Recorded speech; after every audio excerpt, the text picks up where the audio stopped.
On a tous en tête la phrase du président de la République au moment du lancement du premier confinement. Il ne faut qu'aucune entreprise soit soumise au risque de faillite. C'était ça le quoi qu'il en coûte. Donc en fait, l'économie a été mise sous cloche pendant la crise sanitaire. On devait faire face à une crise de liquidité et l'État a répondu massivement, efficacement, en mettant énormément d'argent sur la table. Donc on a fait face à la crise de liquidité.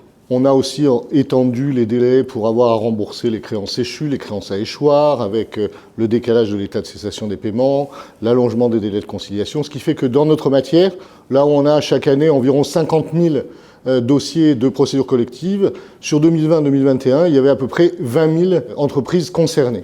Donc évidemment, une diminution drastique. Attention, parce que c'est un peu aussi un trompe-l'œil, d'abord parce qu'il y a eu beaucoup de gros dossiers qui ont été concernés, beaucoup de liquidations immédiates également, et une hausse de l'amiable, surtout en 2021, parce que les plus petites entreprises ont maintenant plus recours à l'amiable.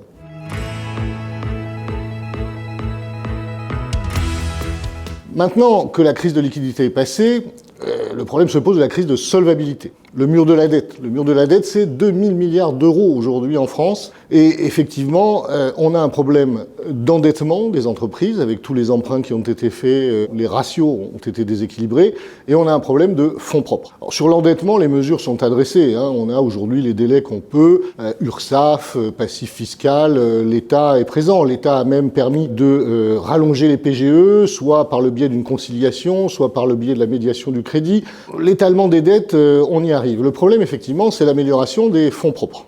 Et là, l'État a été aussi au rendez-vous en proposant des produits qui, à mon sens, sont intéressants, comme les prêts participatifs et les obligations relance. Alors, les obligations relance, c'est que c'est du quasi-fonds propre. Prêts participatifs, ça fonctionne pas vraiment, notamment parce que la maturité est de 6 ans. Or, dans les groupes où on a une dette senior dont la maturité est de 7-8 ans, évidemment, ça doit être subordonné, la subordination fonctionne pas bien. Donc les prêts participatifs, ça n'a pas fonctionné. En revanche, on attend plus des obligations relance. Obligations relance, là, la maturité est plus longue, elle est de 8 ans, le remboursement se fait in fine, c'est subordonné, donc il n'y a aucune sûreté, donc c'est intéressant notamment pour les groupes familiaux, ça n'est pas dilutif. Alors c'est destiné à des entreprises qui ont un besoin de transformation ou d'innovation.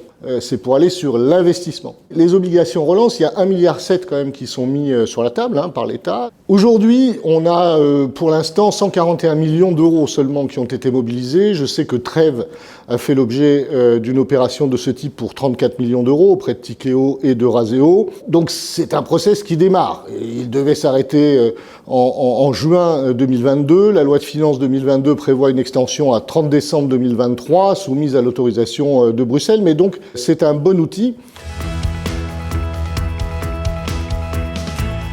Alors on était tous persuadés, compte tenu des élections, qu'en période électorale, comme d'habitude, il n'allait rien se passer. Le problème, c'est que ce n'est pas le cas. On a déjà eu une vraie tension, je dirais, à partir de septembre, et qui s'est surtout matérialisée en décembre pour nous en termes de travail. C'est la hausse du coût des matières premières, les difficultés d'approvisionnement et la hausse du prix de l'énergie.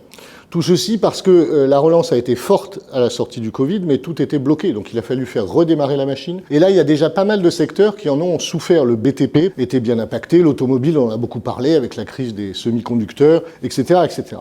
Évidemment, là, avec les événements en Ukraine, c'est encore pire. Et très franchement, la situation est violente pour certains secteurs. Imaginez les transports avec la hausse du coût de l'énergie, la filière presse qui est touchée, le prix du papier augmente. Tout l'enjeu, en fait, c'est de savoir si on va pouvoir répercuter sur les clients la hausse des prix. La filière agricole, c'est une catastrophe.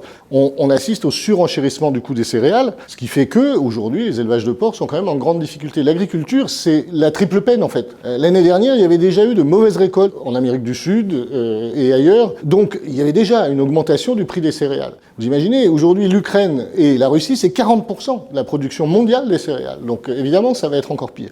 Et si vous ajoutez à ça la troisième peine, qui est la hausse des intrants, c'est-à-dire le gaz pour faire chauffer la serre, les engrais, vous imaginez dans quelle situation se trouve la filière agricole. Donc, surtout qu'on venait de terminer la négociation Egalim, et en fait, les prix vont continuer à augmenter. Donc, il va falloir renégocier dans quelque temps tout ceci. Donc, une activité soutenue, tendue, malheureusement, avec des difficultés budget qui s'annonce, des augmentations de BFR à financer. Encore une fois, tout le monde se tourne vers l'État en disant est-ce que l'État va pouvoir aider. Évidemment, l'État va mettre en place un certain nombre de mesures, des mesures qui peuvent être coûts fixes, des mesures de rétablissement du Cap+, pour soutenir les assureurs crédits, etc. Mais l'État peut pas tout.